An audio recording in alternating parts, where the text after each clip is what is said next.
Hi everybody, welcome back for another video. You heard that. That was a blast ball. I think they have different names, but it gives you a blast of sound, and that's the one thing that I think you hear immediately. But these things are actually threefold. They have a burst of light and sound at the same time. You get this bright flash of light, and at night you can really see it. And I've got a couple pictures I'll show you of that flash of light on when you catch it on a capture on the still frame.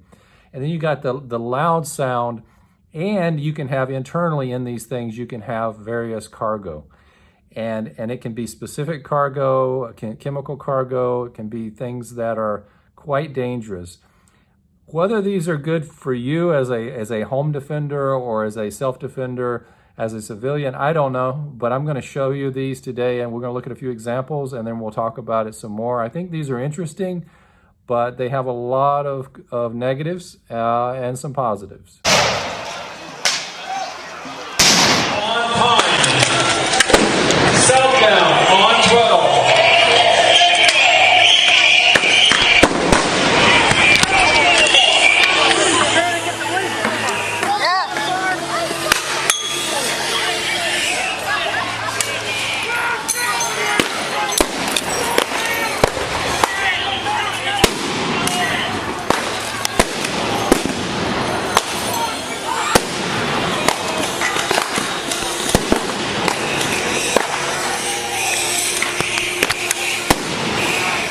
Imagine the blast of those things. They're being thrown at you, so they're not that accurate, but those things roll up, and then you get that blast, and this thing is within feet of people.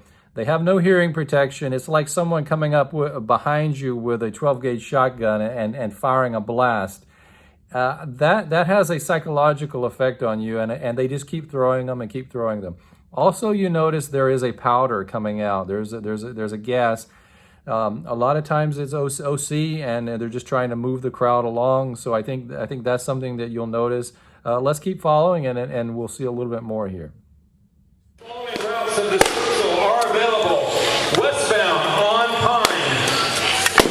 Southbound on 12.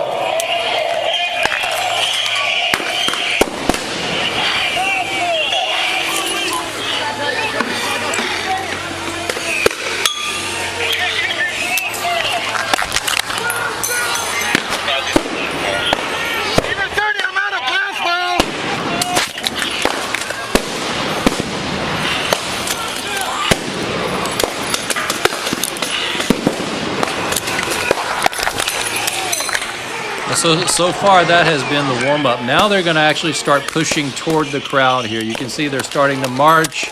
They're continuing to use these blast balls and throwing them forward. As they march forward, they have their riot shields, and they're going forward into the gas. They got on their gas mask, and they're prepared, and it's working to move the crowd. One of the other things that is often used, and here you can see one of the blast balls and how it's just ripped open. But sometimes they have shrapnel in them, and in this case, this guy got hit in the knee, and he's done. He's incapacitated. He can't run. The crowd, they're just still pushing him along. They're moving along the crowd. This guy's hobbling along. It just goes to show you how incapacitating a knee shot or something in the leg can be.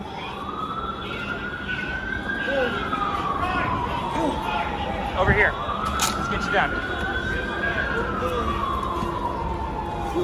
There you go. Okay, I got it. You hurts, bud. So you can see these blast balls emit light, they emit chemicals, they emit sound. They can be very non-specific, and they can have effects on bystanders, but they can be very effective at putting a barrier between you and an angry crowd. And I think that's one thing to keep in mind when it comes to these. So there you have it. Would you use this for your own self-protection? I guess I raised that question, and I'll give you my opinion. That's what I usually do. I consider it my job to bring up an opinion, and we can have a discussion, and you tell me why you do or do not agree with my line of thinking. I think there may be one reason why we probably can't use these is because they're not going to be widely available for civilians. I don't think such things exist, at least not with the power and the degree of damage that these can do. There are air-powered sound distraction devices that you can buy that are for airsoft, and they actually can make quite a loud bang with a 12-gram CO2 and then a bang if they work correctly. When you're out there on a field playing airsoft, if it fails, it's not a big deal. But if it's a real life situation and you're trying to use something and you're fiddling around with it and you throw it and it doesn't do anything, you're causing yourself more harm than good, because you're not able to be focused on your primary defense and you're distracting yourself with trying to distract someone else with a sound device. So the sound devices that are available to us may or may not have the capability that we need. There's also a lot of just concern that I have in terms of legality of the non-specific nature of if you fill a device with a lot of shrapnel. Now, it could be stuff that's very damaging. It could be BBs or it could be powder, but there are going to be consequences to what happens to your property, what happens to bystanders. How do you know that you're going to affect just the person that is the target, that is offending you or attacking you? How often are we involved in crowd control situations? It's very rare, but having something like this in your car, if you were surrounded by a mob, might actually be useful. So I can envision places where pepper ball launchers with hoppers. I can imagine having your less lethals would be a really good way to, as safely as possible, clear a crowd, create yourself a way to get out of a situation and to get home safely without hopefully lethally hurting someone. And something like this definitely could work in that kind of scenario if you have it available, if it's available for civilian. And so I like the idea of these. I would never want to use it in my home unless it was literally around the perimeter of my home and it was a very scary situation. And I thought, well, maybe I could buy some time by dropping one out a window or rolling one out a door. But I would never want one of these things to go off in my home. I would never want to deal with the chemicals. I would never want the shrapnel holes in the walls. It would be a big mess. But, ultimately, everyone has to do what they need to do in your situation. If you don't have lots of other options, something like this would definitely work to create a barrier for you to go the other way. Everybody's home is different, and the way it's set up, you would certainly want to have a safe area where the family can congregate and you can defend yourself. And as long as you're defending yourself against a person coming in and you don't have to retreat, this is your home, but if you are clearly in a defensive position, if you're at the front door and the person's on the other side of the front door and you're shooting through the door, you're going to be in trouble. If you open the door and start shooting, you're going to be in trouble. If the person breaks in, though, and you are in a defensive position, you have every right to defend yourself. And something like this thrown through the door at someone who's on the front porch, who's just broken your door open, that sound might be enough to run them away. So there's a lot of things to consider with these kind of things.